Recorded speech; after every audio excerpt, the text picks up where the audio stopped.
bookaholics, so welcome back to another video. Today I am bringing you my March TBR.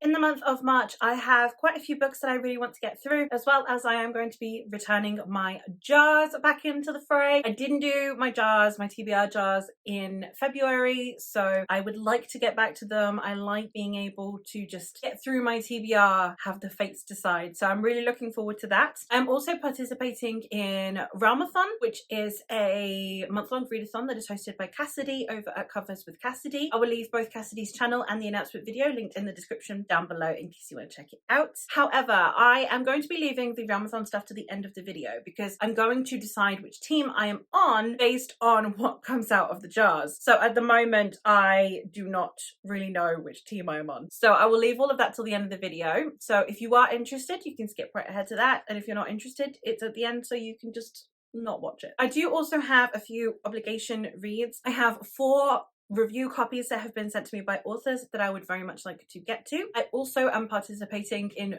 2 readalongs, and then also I have my jars. So a lot of books. I'm really hoping I can get to them all, but I am going to be prioritizing my priority TBR for obvious reasons. But let's actually get into the books. I'll be starting out with the review copies, then I will go into the readalong books, and then we'll start with jars. The first review copy I am being sent is The Piece of Readalong by Michael Richards. This hasn't arrived yet. I'm hoping it will arrive this month. If not, I will read it next month, but I am very excited for it. And this is a Norse-inspired YA fantasy, and it consists of Readalong is a peculiar place for more reasons than one. Beside manufacturing radiant items for non-light twisters, it is also the only place in Phaedron where thralls and fremen work side by side. Darren knows he is no more than a small piece in the effort to overthrow thralldom, but he is comfortable with that role. That comfort is shattered though when he learns he can control radiant energy. Now, instead of working to be reunited with his sisters, Darren must resist the burden that drives light twisters to cruelty and survive an abusive radiance instructor long enough to figure out who is trying to kill Readalong's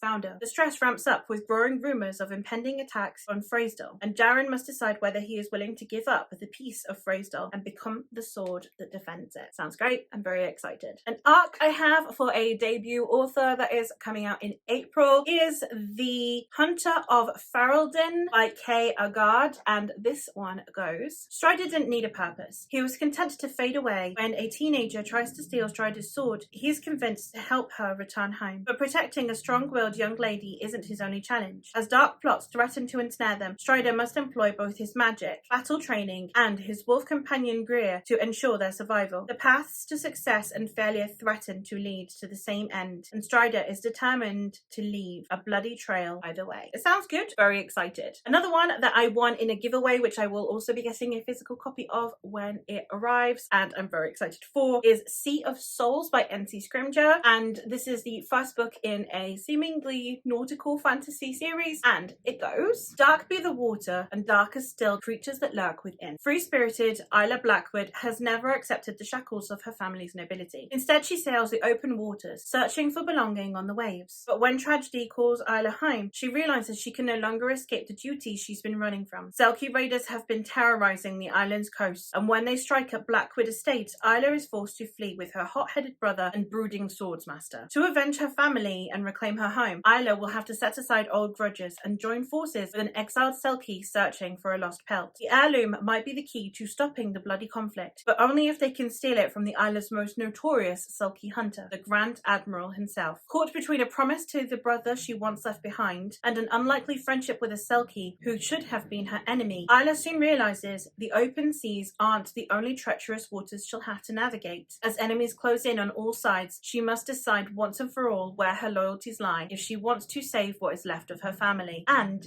find the belonging she's been searching for. Sounds great. Love me some fantasy that has like found family vibes and, well, revenge. It sounds good. I'm excited for it. Also Selkies. Hell yes. And the last that I have is The Starlight Jewel by E.L. Lyons. This was also sent to me by the author. Thank you very much. It sounds amazing. It's dark folklore meets epic fantasy. Sounds like a combination made in heaven. Cannot wait. So I'm going to get into the synopsis. It felt strange to run again after settling into the mundane routines of menial labour. Running through the starlit streets and sewers of her beloved Minalav had once been a daily habit. But now she was breathless in just a few minutes. The footfalls of her pursuers sounded from multiple directions to coral her, and she decided she'd given a merry enough chase. She ran out to the docks, taking in the sight of the sea as she caught her breath. If she jumped in, ending the game once and for all, no one would be able to use Hyde against her. No one had to know what was peculiar about him, though they'd find out eventually. He could be forgotten for a while and left to live his life among humans, who hadn't a care about Minalav, Norgans, Ashites, hybrids, and Spriggans. All she had to do was let the salty sea leech away her life. Sounds so good. I am really excited.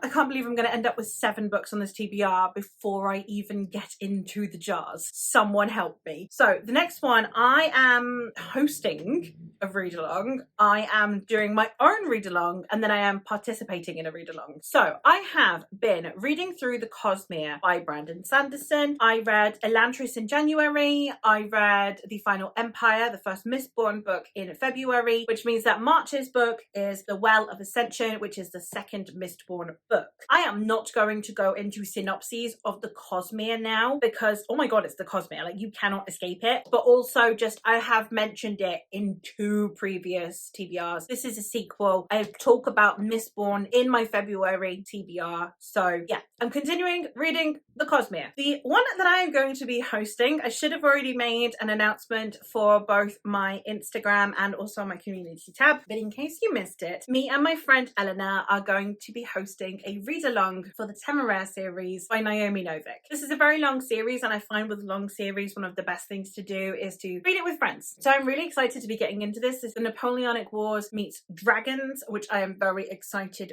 for. I like the other 2 things that I have read of Naomi Novik's, and I do believe that this one reads quite differently, so I'm excited to see the change in tone that she has. Captain Will Lawrence has been at sea since he was just 12 years old, earning himself a beautiful fiancée, society's esteem, and a golden future. But the war is not going well. It seems Britain can only wait as Napoleon plans to invade. After a skirmish with a French ship, Lawrence finds himself in charge of a rare cargo, a dragon egg bound for the Emperor himself. Dragons are much prized. Properly trained, they can mount a fearsome attack from the skies. But when the newly hatched dragon decides to imprint itself on Lawrence, the horrified captain's world falls apart. Gone is his golden future, as he is consigned to be the constant companion and trainer of the fighting dragon Temeraire.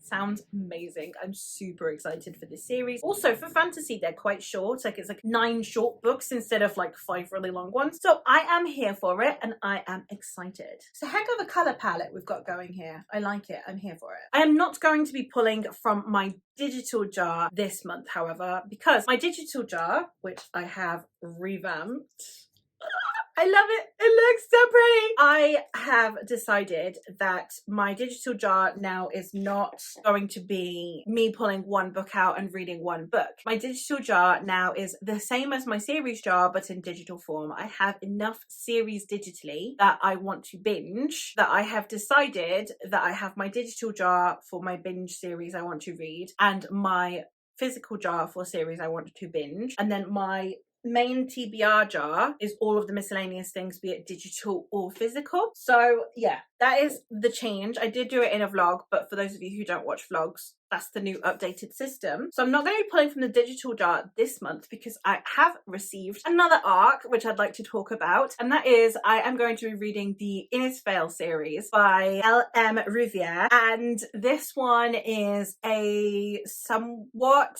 Gaelic Irish inspired fantasy. It looks so cool. The covers are beautiful. I can't wait to get into this series. The synopsis for book 1 is: on the continent of Innisfail, Old Gods reign. Following 500 years of vicious conflict, the High King has negotiated an armistice between the immortal Sidhe of the north and the human populations of the south, the Sons of Mil. In this land of treacherous magic and ageless blood feuds, peace is precarious at best. An outcast with new loyalties, Ben Maiden has no interest in the political strife brewing in the south. Convinced a man without pride has nothing left to lose, he is content to fade into drunken obscurity in the wilderness. That is, until a rare moment of conscience compels him to rescue a young noblewoman from a band of mercenaries. This auspicious encounter hurls him into the heart of a far-reaching conspiracy, for Una Moira is no ordinary girl. Branded a heretic and scourged by her own people, she harbors a secret that could spell disaster for everyone. Hunted by militant nobles, dark creatures, and ambitious zealots, Ben and Una find themselves in a desperate race to prevent a war, though not every enemy lurks in the shadows. Haunted by the ghosts of a former life, Ben may discover his greatest challenge lies within. Can he reconcile his past to safeguard Innisfail's future, or is he doomed to repeat his mistakes to the detriment of all? Sounds amazing! Can't wait for this trilogy.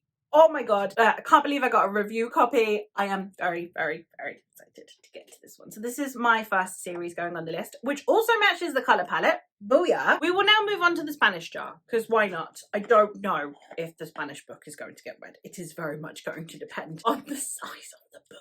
Right, we've got one. Let's see what we have. I don't know why I'm putting the lid back on. Most of these are series. What you got? What are you? Oh, Julia Domna. Oh, I can finish a series. I can put the lid back on. Yay! Let's go get that. Let's hope I can actually read it sometime this month with this TBR looking as it's looking, because I already have so many books on this TBR, it's not even funny. The Santiago Bustillo ones are always like some of the longest books I own. Do I want to know how long this book is? 729. All right, for a Santiago Bustillo, it's not bad actually. I was expecting worse. But this is the second book in the Julia Domna series, which is a historical fiction series that centers around Julia Domna, who was the first empress of Rome, and she was also mother to the following emperor. She led a very interesting life. She had a lot of influence. She is definitely someone who very much contributed to Rome, to its politics. So I'm very excited to see her story conclude. It is a duology, so I will have finished another series, which is very exciting, but it's a time. Next up, we're going to go with the miscellaneous jar, I guess. Why not? All right. This one. I shook this up recently, so we'll see. Oh god, that's another big one. The universe is trying to kill me.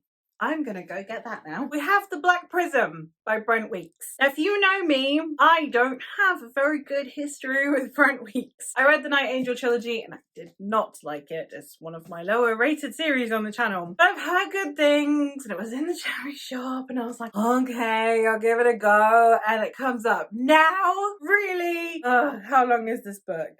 Oh, it's not as long as I thought it was. Oh, thank God. Well, the paperbacks look so massive. 626. I thought it was going to be like an 800 one. I was like, oh my God. This one is an adult epic fantasy, the first book in a series that follows a man who is, I think, the Black Prism. Like he controls, the magic system is to do with light and colours, I believe. So let's have a look at the synopsis. Power, strength and riches are his, but the cost is life itself. Gavin Gyle is the Prism, the most powerful man in the world. He is High Priest and Emperor, a man whose power, wit and charm are all that preserve a fragile peace. Yet prisms never last, and Gyle knows exactly how long he has left to live. 5 years to achieve 5 impossible goals. But when Gyle discovers he has a son, born in a far kingdom after the war that put him in power, he must decide how much he's willing to pay to protect a secret that could tear his world apart. I mean, I heard such good things about it, and like the magic system sounds great, but I am slightly terrified because is Brent Weeks. All right, we're going to do the series jar.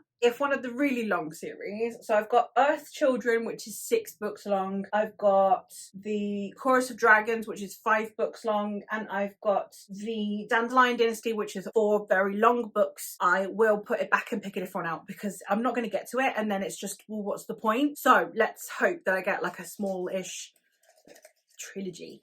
Trilogy would be good. Trilogy works. All right, we've got this one. What you got? Articles of Faith! Yay! Yay! Okay, cool. Let's go get that.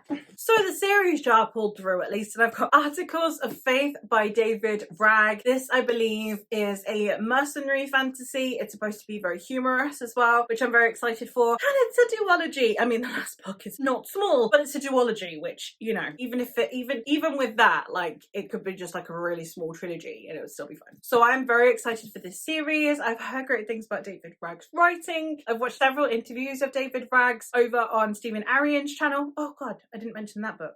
I'll come back to that thought. But I'm very excited for this series, and this series consists of the Black Hawks and the Righteous. I am really excited to get into this because this one is about life as a knight is not what Varen Chell imagined. Bound by oath to a dead-end job in the service of a lazy step-uncle, Chell no longer dreams of glory. He dreams of going home. When invaders throw the kingdom into turmoil, Chell finds the opportunity in chaos. If he escorts a stranded prince to safety, Chell will be released from his oath. All he has to do is drag the brat from one side of the country to the other, through war and wilderness, chased all the way by ruthless assassins. With killers on your trail, you need killers watching your back. You need the Black Hawk Company. Mercenaries, fighters without equal, a squabbling, scrapping pack of rogues. Prepare to join the Black Hawks. Sounds great. Group of mercenaries, ragtag team, moral ambiguity, I imagine. It's gonna be great. And the last one, which I forgot to mention, which is also a huge tome, help me, is I am also going to be reading To Green Angel Tower Part 1,